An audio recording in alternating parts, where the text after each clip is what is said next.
Hi hello नमस्कार. पुन्हा एकदा सगळ्यांचं आपल्या यूट्यूब चॅनलमध्ये स्वागत आहे, ज्याचं नाव आहे कोकण डायरी. कोकण डायरीमध्ये पुन्हा एकदा तुमचं सगळ्यांचं स्वागत आहे. तर सगळ्यांना गोकुळाष्टमीच्या खूप खूप खूप शुभेच्छा. आणि मी आता रानात आले तर का तर तिरड्या आणि सोनावळ्या जमा करायला, कारण की आपल्याला ते लागणार आहे. दहीहंडी जेव्हा आपण ती बांधतो तर त्यासाठी लागणार आहे, म्हणून आज सकाळ सकाळ आले. आणि आज ना थोडा बारीक बारीक पाऊस आहे. सो क्लायमेट बघा, जरा क्लायमेट जरा पावसाचंच आहे आणि भयंकर पाऊस आहे. रात्री पण खूप पाऊस पडला. आता थोडा बारीक आहे, त्याच्यामुळे पटकन आली आहे. आणि बघा तिरडे काढलेत थोडेसे, अजून आपल्याला काढायचे आहेत आणि सोनावळ्या काढायच्या आहेत. तर म्हटलं चला आज सकाळपासूनच स्टार्ट करूया आणि तुम्हाला दाखवूया कशा पद्धतीने वगैरे केलं जातं. तर आता सगळे लोक येतील, गावातले सगळे जमतील. त्याच्यानंतर दहीहंडी सगळं केलं जातं देवाचं वगैरे, आणि त्यानंतर मग दहीहंडी बांधल्या जातात आणि मग एक एक फोडली जाते दहीहंडी. आणि खूप मजा येते. स्पर्धा पण असते आमच्याकडे कोकणामध्ये आणि खूप सगळी पोरं मजा मस्ती करतात एकदम. म्हणजे सगळे एवढी धमाल करतात ना, खूप मजा करतात. सगळी मुंबईकरी वगैरे येतात गावाला. आणि हा सण खूप म्हणजे खूप मजा येते. गणपती असेल, तुमचा शिमगा असेल, नाहीतर दहीहंडी असेल, गोकुळाष्टमी असेल, खूप मोठ्या प्रमाणात सेलिब्रेट केली जाते. आणि कोकणामध्ये मजाच वेगळी आहे. गाणी वगैरे बोलली जातात. तर काल रात्री गोकुळाष्टमी म्हणजे जन्मगाळ झाला, तर तेव्हा मस्तपैकी आमच्याकडे सेलिब्रेटसुद्धा केलेलं आणि नाचले वगैरे पोरं, परत बायकासुद्धा नाचल्या. तर अशी सगळी मजा आहे आणि ती मजा अनुभवायला फक्त कोकणात यावं लागतं. तर खूप मजा आली. तर चला आता आपलं पाऊस नाही तर लगेच काढून घेऊया सोनावळ्या आणि डायरेक्ट नंतर भेटूया. आणि आज तुम्हाला ना A to Z म्हणजे कशाप्रकारे दहीहंडी बांधली जाते किंवा कशाप्रकारे फोडली जाते, किती थर लावले जातात, कशाप्रकारे पोरं नाचतात, तर आज तुम्हाला ते सगळं बघायला मिळणार आहे.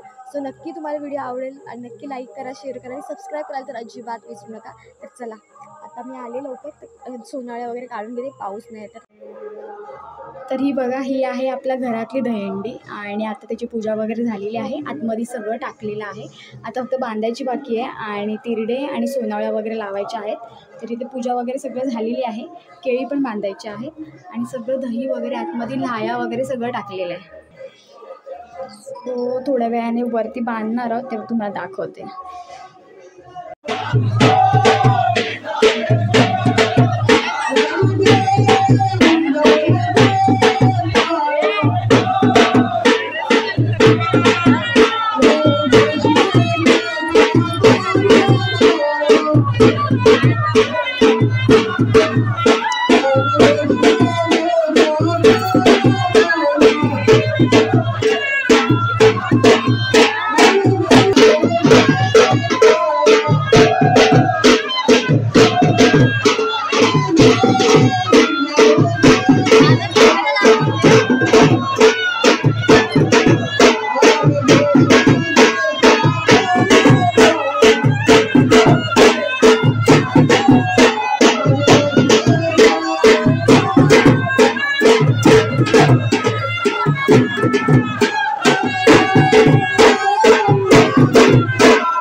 सो फायनली दहीहंडी झाली आहे, आपली घरची पण झाली आहे आणि वडील देवाची ते आमच्या दरवर्षी असते ती पण फोडून झालेली आहे.